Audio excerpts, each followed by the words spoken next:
علی بھائی اگلا سوال بھی انتہائی کرٹیکل ہے جی اور آپ کی ذات سے ریلیٹڈ ہے۔ ایک بھائی نے خواب دیکھا اور اس میں اسے نبی صلی اللہ علیہ وسلم کی زیارت نصیب ہوئی، الحمدللہ۔ ان کی ای میل لفظ بلفظ یوں ہے: علی بھائی السلام علیکم، آپ کو ایک خوشخبری بتانی ہے اور آپ سے اس کی تعبیر بھی پوچھنی ہے۔ علی بھائی جس دن سے ہم نے آپ کی ویڈیوز والے بیان سننا شروع کیے اور آپ کی باتوں کا یقین کیا، اس دن ہی میرے خواب میں نبی پاک صلی اللہ علیہ وسلم تشریف لائے، جو کہ نہایت سفید لباس جیسے احرام ہوتا ہے ویسے پہنے ہوئے تھے، اور کہہ رہے تھے علیکم بسنتی و سنتی خلفائے راشدین المہدیین، اور کہا تم کامیاب ہو جاؤ گے۔ میں سمجھ گیا کہ علی بھائی حق پر ہیں، اور یہ تیسرا موقع تھا جو مجھے نبی صلی اللہ علیہ وسلم کی خواب میں زیارت ہوئی۔ پلیز مجھے اس خواب کی تعبیر ارشاد فرما دے، جزاکم اللہ خیرہ۔ جزاکم اللہ خیرہ والسلام۔ بات یہ ہے کہ اس طرح کے سوالات کر کے آپ لوگ ہمیں آزمائش میں ڈالتے ہیں۔ اس قسم کے پہلے بھی کئی ایک سوالات ہماری اکیڈمی میں آ چکے ہیں نبی علیہ السلام کو خواب میں دیکھنے کے حوالے سے، میری ذات کے اعتبار سے، تو میں نے ہمیشہ ان کو اوائڈ کیا ہے ان پچھلے 8-9 سالوں کے اندر۔ اس کی وجہ یہی تھی کہ ہم دین کو کتابوں میں مانتے ہیں، بابوں اور خوابوں میں نہیں مانتے۔ تو میں پریکٹیکلی اس کے اوپر عامل ہوں۔ یہاں تو لوگ جھوٹے خواب بیان کر کے چندے بٹور لیتے ہیں اور کہتے ہیں نبی علیہ السلام نے مجھ سے ٹیکسی کا کرایہ مانگا، اور اس کے اوپر اتنا بڑا مرکز قائم کر لیتے ہیں۔ میں اشارتاً بات کر رہا ہوں چونکہ نیگیٹو بات ہے، آپ کو پتہ ہے، عورتوں نے اپنے زیور بھی اتار کے دے دیے۔ لیکن ہمیں اللہ کا خوف آتا ہے کہ یہ چیزیں دین کی بنیاد نہیں ہیں، یہ صرف بشارت ہوتی ہے، اور بشارت کبھی دین نہیں ہوتا کہ وہ پبلکلی لوگوں کو قائل کرنے کے لیے یوز کیا جائے، بلکہ یہ اس شخص کے لیے، انڈیویجول کے لیے بشارت ہو سکتی ہے۔ اس قسم کی کئی بشارتیں موجود ہیں۔ پہلے تو میں اس خواب کی تعبیر کیا، بس خواب کی تعبیر یہ ہے کہ آپ جو خواب میں نبی علیہ السلام نے فرمایا نا، اسی کے پیچھے چلیں۔ علیکم بسنتی و سنت الخلفاء الراشدین المہدیین۔ میرے لیے اس میں یہ تسلی ہے کہ میرا یہ جو دعویٰ تھا نا کہ ہم خلفاء راشدین کی سنت کو لے کے چل رہے ہیں، تو میں تو اس کو سمجھتا ہوں کہ یہ پلیٹ فارم خلفاء راشدین کی سنت پہ چل رہا ہے، کہ ہم کتاب و سنت کو صحابہ کرام اور اہل بیت کے فہم کے مطابق لے کے چل رہے ہیں۔ اور صحابہ کرام خلفاء راشدین، آل امیہ نہیں، خلفاء راشدین، بنو امیہ بنو عباس نہیں۔ میں تو بار بار یہ کہتا ہوں کہ خلفاء راشدین کا دفاع اسی پلیٹ فارم سے ہوتا ہے۔ سیدنا علی کا دفاع، وہ کیا خلیفہ راشد نہیں تھے؟ آپ لوگ صدیوں سے کہانی کرا رہے تھے جی دوئے پاسے ٹھیک نے، اور دوسری طرف میں کہتے تھے علیکم بسنتی و سنت الخلفاء الراشدین۔ پھر دونوں کیسے صحیح ہو سکتے ہیں؟ تو میں نے بخاری مسلم سے درجنوں احادیث جنگ جمل، صفین، نہروان کے بارے میں بتائیں کہ بھی دونوں طرف ٹھیک نہیں، ٹھیک تو خلیفہ راشد ہی ہیں۔ اور آپ کو حیرانگی ہوگی، یہ جو بدعت والی حدیث ہے وہ اس کے ساتھ ہے۔ میرے بعد تم نئی نئی بدعتیں دیکھو گے تو بدعتوں سے بچنا، ہر بدعت گمراہی ہے اور گمراہی دوزخ میں لے جانے والی ہے۔ ادھر آپ نے فرمایا تھا کہ میری اور میرے خلفاء راشدین کی سنت کو لازم پکڑنا، لہذا ہم خلفاء راشدین کے مخالفین کو بدعت پہ مانتے ہیں، خواہ وہ مخالفین عثمان ہو، خواہ وہ مخالفین علی ہوں، بدعت پہ مانتے ہیں۔ کافر اور مشرک اور دین سے خارج نہیں مانتے۔ یہ بدعت یا باغی ہونا یہ پولیٹیکل ٹرم ہے، یہ نہیں کوئی اسلام سے نکل گئے۔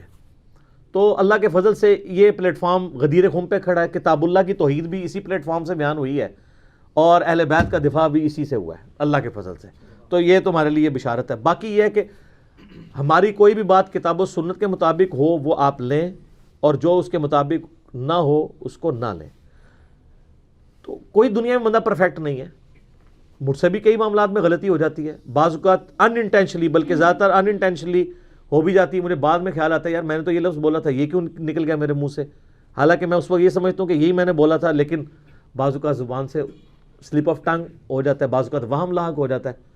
تو اس لیے کتاب و سنت کو مانیں، اور کسی سے غلطی ہونے کا یہ مطلب نہیں ہے کہ اب اس کے لیے کوئی بشارت نہیں ہو سکتی ہے، نہیں۔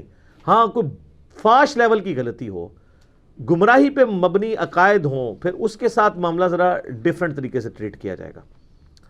تو میں تو ان چیزوں کو بیان بھی نہیں کرتا۔ ہماری اکیڈمی میں کتنے لوگوں نے فون کر کے، کتنے اسلامی بھائیوں نے، اسلامی بہنوں نے پچھلے 8-9 سال میں اپنے پرسنل خواب سنائے ہیں نبی علیہ السلام کے حوالے سے، ہماری اس دعوت حق کے حوالے سے۔ ایون پریکٹیکلی مجھے ادھر آ کے مل کے دوسرے فرقوں کے لوگ جو وہ خواب دیکھ کے چینج ہوئے ہیں وہ بھی مل کے گئے کہ جی ہم نے خواب دیکھا۔ اب وہ جو خوابوں کے ماننے والے تھے ان کی قسمت میں ہدایت اللہ نے خواب کے ذریعے کر دی، لیکن اس کا یہ مطلب نہیں کہ کوئی بھی خواب، یہ بڑا مشکل ٹاپک ہے، میں اس کو ایک جملے میں بریف نہیں کر سکتا. یوٹیوب پہ لاکھوں لوگوں نے میری ویڈیو دیکھی ہے، خواب میں دیدار مصطفیٰ صلی اللہ علیہ وآلہ وسلم. میں نے اس میں ثابت کیا ہے کہ ایک طرف جو اہل حدیث ایک ایکسٹریم کے اوپر ہے نا، وہ کہتے ہیں صحابہ کے علاوہ کسی کو زیارت ہو ہی نہیں سکتی، ہو بھی جائے تو کنفرم نہیں کر سکتا. یہ باطل نظریہ ہے، امت میں کسی کا نہیں رہا. میں نے صحیح مسلم سے، ابو داؤد سے، مسند احمد سے، صحابہ، تابعین، تبع تابعین، تبع تابعین کے بھی خواب بیان کیے ہیں کہ ان کو بھی نبی علیہ السلام کی زیارت ہوئی، اور وہ حدیث کی کتابوں میں ہے. اور دوسری طرف جو صوفیاء کھڑے ہوئے ہیں کہ وہ ہر ایک کہانی بنا کے خواب کے اوپر پورا دین کھڑے کر رہے ہیں، یہ بھی دوسری ایکسٹریم میں ہے. اہل سنت کا منہج بالکل درمیان میں. اور یہ صوفیاء کو تو میں نے ایک میرا کلپ بھی چڑھا ہوا ہے رفع الیدین سے متعلق خواب. سر حدیث کی کتاب میں سنن دارقطنی میں، امام دارقطنی 3 صدی ہجری میں اہل سنت کے امام ہیں. سنن دارقطنی کا ترجمہ چھاپ دیا ہے بریلویوں نے.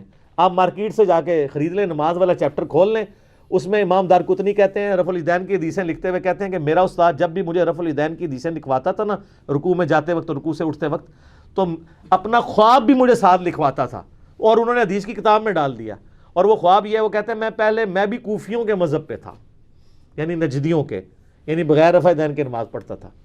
پھر ایک رات خواب میں نے اللہ کے محبوب صلی اللہ علیہ وآلہ وسلم کی زیارت کی. میں نے آپ کو نماز پڑھتے ہوئے، نماز میں رکوع میں جاتے وقت اور رکوع سے اٹھتے وقت رفع الیدین کرتے ہوئے دیکھا. اس دن سے میں نے رفع الیدین شروع کر دیا. ہاں جی سر، بزرگوں کے ماننے والے، ایڈے بڑے بزرگ کا خواب ہے جو محدث بھی ہے، اور ایک کہانی شریف نہیں لکھیا، سنن دارقطنی شریف حدیث کی کتاب میں لکھا ہوا ہے. تو سارے پھر انفی شروع کریں نا رفع الیدین، نال ہی ٹھوس ہو جان گے. تو ہمیں کیوں خواب سناتے ہیں آپ؟ تو ہم نے کبھی خوابوں کو دلیل نہیں بنایا. لیکن یہ میں نے انٹرٹین سوال اس لیے کر لیا کہ چھڑے تواڈے کول خواب نہیں، ساڈے کول بھی بے شمار جے. خواباں بھی تسی ساڈا مقابلہ نہیں کر سکتے، علمی طور تے فیل ہو ہی گئے ہو. کیوں؟ کیونکہ نہ میں وہابی، نہ میں بابی، میں ہوں مسلم علمی کتابی.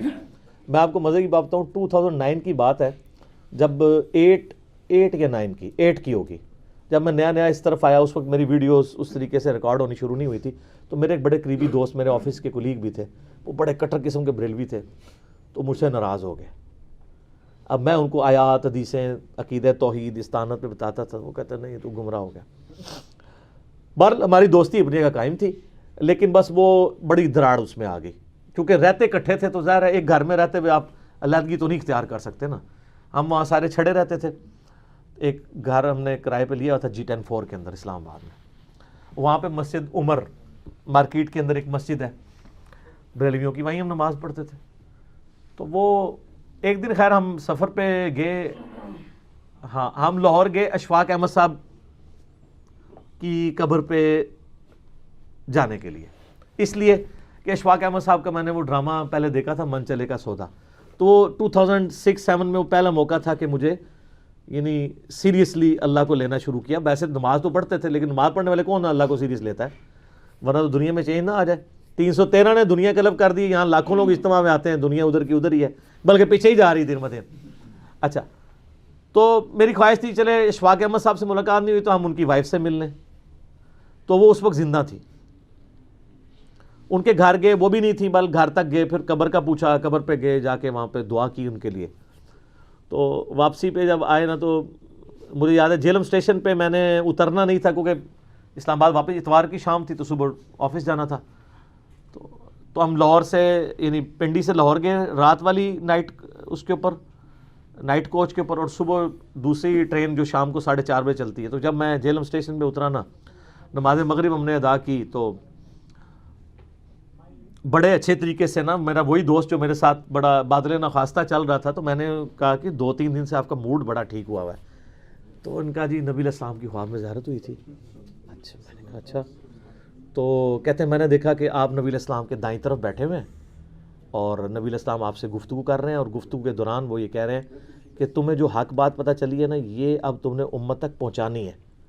حالانکہ میں اس کے بغیر بھی یعنی ہلکا اثر تک تو بات پہنچاتا تھا، لیکن پراپر ویڈیوز ریکارڈ کرنی، یا جس کو کہتے ہیں نا ایک پیشن کے ساتھ. تو اب یہ ایک اس بندے نے خواب دیکھا جو خود بریلوی تھا، اور اس خواب کی وجہ سے وہ اس طرف آنا شروع ہوا.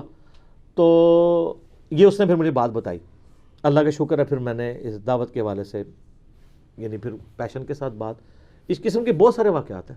ہمارے ایک درس میں ایک بھائی آئے, آپ کو پتہ ہے شروع میں میری ویڈیوز جو ہے وہ سواتی ٹوپی کے اندر ہیں جو شعیب بھائی نے پہنی ہوئی ہے, لیکن وہ ویڈیوز اچانک پھر پگڑی میں کیوں بدلیں؟ لیں آج یہ بھی راز سن لیں آپ. شروع میں میرا کوئی ارادہ نہیں تھا کہ پگڑی میں ویڈیوز ریکارڈ کرواؤں گا. میں ایک نارمل سا مسلمان, کیونکہ مجھے تھا کہ یار یہ تو پگڑی پہن کے کوئی بندہ تھوڑا سا نا وہ یعنی وہ لگتا ہے کہ میں اپنے آپ کو علامہ شو کرنا چاہتا ہوں, لیکن مجھے اس کا وہ پہلو چھپا ہوا تھا کہ دنیا میں لسانس پگڑی اور داڑھی ہے دین کی بات کرنے کا, چاہے پاویں کوڑ بھی کو ماردہ رہے. تو میں نے سچ بھی بولنا ہے تو مجھے اسی گیٹ اپ میں بولنا پڑے گا, کیونکہ لوگ دیکھتے ہیں داڑھی پوری ہے دی, ننگے سر تے نہیں. غامدی صاحب کو کراس کیوں لگا ہوا ہے؟ انہی چیزوں کی وجہ سے. ٹھیک ہے, تو اس اعتبار سے کراس نہ لگے, لیکن یہ چیزیں میرے دماغ سے اوور لک تھیں. میرے دماغ میں ایک اور بات تھی کہ نہیں, میں سادہ سے مسلمان بن کے سادہ سی ٹوپی جو میں عام یوزول پہنتا ہوں یہی پہن کے کروں. اسی وجہ سے آپ دیکھتے ہیں میرے کوئی بھی ویڈیو آپ کو کبھی کوٹ میں کوئی واسکٹ میں ریکارڈ, میری یہ نارمل لائف بھی اسی طریقے سے ہے. ایون سردیوں میں اسی طرح بیٹھا ہوتا ہوں, سادگی ہے. تو ایک بھائی ہمارے درس میں آئے, تو وہ 2-3 دفعہ درس میں آئے, پھر انہوں نے کہا جی میں نے آپ سے ایک بات کرنی ہے. میں نے کہا بتائیں. کہتے ہیں جی میں مسلسل 2-3 دفعہ یہ خواب دیکھ چکا ہوں, تو میں نے اس کی تعبیر آپ سے پوچھی. کہتے ہیں میں تو آپ کو جانتا ہی نہیں تھا, مجھے تو خواب میں اشارہ ہوا. اسرائیل عالمگیر کے رہنے والے تھے, ابھی بھی ہیں ماشاءاللہ. تو وہ کہتے ہیں مجھے خواب میں, کہتے ہیں میں مرشد کی تلاش میں تھا, پیر فقیری کی لائن میں تھے نا, تو کہتے ہیں مجھے نا اس طرح زیارت ہوئی ایک بندے کی جو کالی پگڑی باندھتا ہے اور وہ درس و تدریس کرتا ہے, حالانکہ میں اس وقت نہیں باندھتا تھا. کہتے ہیں مجھے 2-3 دفعہ یہ خواب آیا نا, تو مجھے یہ آپ کی شکل نقش ہو گئی. میں آپ کو جانتا بھی نہیں تھا, کیونکہ یوٹیوب پہ اس طریقے سے اس وقت اتنا عام نہیں ہوا تھا, ویسے ہی چاندے کی لیکچرز چڑھے ہوئے تھے. کہتے ہیں میں بریلویوں کے, دیوبندیوں کے, اپنے علماء کے پاس گیا جی, اس طرح مجھے بار بار ایک خواب آتا ہے اور اس طرح ایک بندہ نظر آتا ہے. انہوں نے کہا جناب تو مرشد لب گئے. اس طرح مرشد لبیا سی, پتہ نہیں کہ شاید لبی ہے, کیونکہ ان کو یہ نہیں پتا تھا کہ بندہ کون ہے. وہ کسی کی دعوت پہ ایک دفعہ یہاں ویسے ہی آئے نا, تو انہوں نے دیکھا نا, تو اب وہ مجھے بڑے غور سے دیکھ رہے ہیں, لیکن میں نے تو پہنی ہوئی تھی ٹوپی. وہ کہتے تھے شکل وہی ہے لیکن یہ تو ٹوپی ہے. تو لیکن مجھ سے نہیں انہوں نے بات کی, مجھ سے انہوں نے نا فون پہ نا عثمان بھائی سے نمبر لے کے مجھے کال کی. ان دنوں میں فون بھی سن رہا. انہوں نے کہا جی علی بھائی آپ کا گھر کدھر ہے؟ میں نے بتایا فلاں جگہ پہ ہے. کہتے جی وہ فلاں جگہ پہ تنگ گلی میں فلاں جگہ پہ آپ کا گھر تو نہیں؟ میں نے کہا. کہتے ہیں دیکھیں میں آیا نہیں ہوں, لیکن میں نے خواب میں وہ گھر بھی دیکھا ہوا ہے. ان دنوں میں گھر میں لیکچر دیتا تھا اتوار کا نا, بیٹھک چھوٹی سی لوگ ہوتے تھے. تو مجھے کہتا ہے کہ جی میں نے آپ سے ملنا ہے. زور کے وقت ملاقات کی. مجھے کہتا ہے جی اب آپ نے اگلا درس جو ہے نا پگڑی میں دینا ہے, تاکہ میں اپنے خواب کو ریکال کروں کہ آپ پگڑی کیسے باندھتے ہیں یہ وہ. تو میں جو کہ دعوت اسلامی میں رہا تھا, میں شروع سے ایسی پگڑی باندھتا ہوں, کٹ والی, اس میں نماز میں بھی آسانی رہتی, ماتھا جمتا ہے. تو میں نے جب یعنی اگلا درس میں نے پگڑی میں دیا, 2 درس ہوتے تھے, ایک ہفتے کا یہاں پہ ہوتا تھا, اتوار کا وہاں پہ. تو اتوار کا درس, یہ بات ہے اپریل 2011 کی, اس سے پہلے میرے سارے درس ٹوپی میں ہیں. سارے کتنے 20-25 ہوں گے, سے زیادہ نہیں, اس کے بعد ہزاروں اس میں. وہ بندہ پھر آیا, کہتا ہے جی مجھے بالکل یہی خواب میں نقشہ نظر آیا تھا. میں نے خواب میں اس نے یہ دیکھا تھا, کہتا ہے جی میں نے یہ سنا خواب میں کہ نبی علیہ السلام تشریف لا رہے ہیں اور فلاں گھر کے اندر. اچھا, وہ کہتا ہے جی وہ گھر آپ کا گھر تھا. تو کہتا ہے میں خواب میں ہی میں نے یہ دیکھا کہ میں اس گھر میں گیا ہوں, تو وہاں ایک نوجوان جو ہے وہ کالی پگڑی باندھ کے تو درس قرآن دے رہا ہے, تو اور نبی علیہ السلام کا انتظار ہو رہا ہے. تو بس اس کے بعد میری آنکھ کھل جاتی تھی, یہ مجھے خواب نظر آتا تھا. تو مجھے کہنے لگا جی اب آپ پگڑی کو پکا کر لیں. ویسے وہ خود ننگے سر ہے. بہرحال میں نے اس کو پھر لے لیا. میں نے کہا اس میں کوئی ضرور حکمت ہوگی. سر پھر حکمت نظر آئی ہے نا, کتنے ہزاروں بریلوی دیوبندی ہیں جو کہتے ہیں جی ہم تو آپ کی پگڑی سے دھوکہ کھا گئے. ہم نے کہا ہمارا ہی بندہ ہے. شکر لال رومال یا ٹوپی شوپی ہوتی تو ہم کچھ اور سمجھتے, لیکن جب سننا شروع کیا تو کہ یہ تو کچھ اور ہی ہے. لیکن چونکہ سن بیٹھے تھے, پہلی واردات یہ ہوتی ہے سننا نہیں ہے. آپ دیکھ لیں بریلوی دیوبندی اہل حدیث شیعہ چاروں اس امام میں ننگے ہیں. وہ کہتے ہیں ایک دوسرے کو سن لو, علی کو نہیں سننا. پہلے تو یہ سارے کہتے تھے نا جی دلائل دیکھنے چاہیے. اب یہ کیوں کہہ رہے ہیں کہ علی کو نہیں سننا, باقی سب کو سن لینا ہے؟ کیوں؟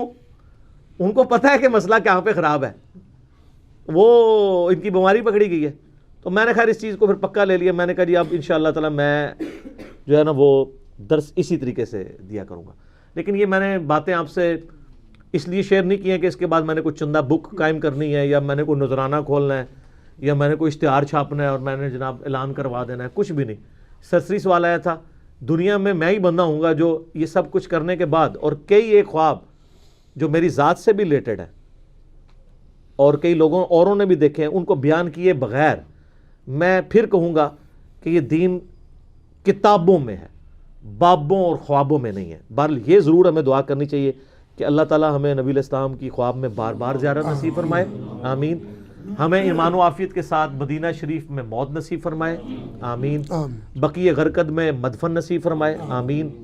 اور جنت الفردوس میں اپنے محبوب صلی اللہ علیہ وآلہ وسلم کا پڑوس نصیب فرمائے.